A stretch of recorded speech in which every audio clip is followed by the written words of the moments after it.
Welcome to the Rim Break Rodeo. We hope this video helps.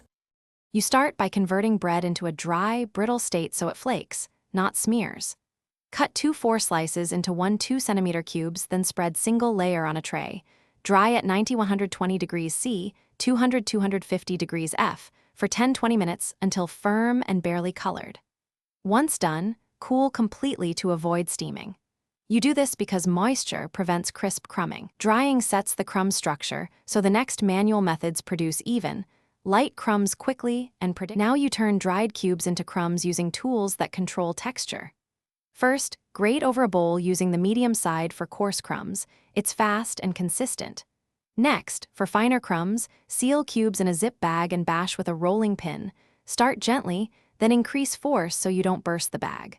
Finally, if you need very fine crumbs, stack cubes and finely chop with a sharp chef's knife. Rocking cuts yield uniform particles and prevent clumping. To finish, you sort and stabilize the crumbs. Sift through a 3 to 5 millimeter sieve to separate coarse bits. Reprocess any oversized pieces by chopping or bashing.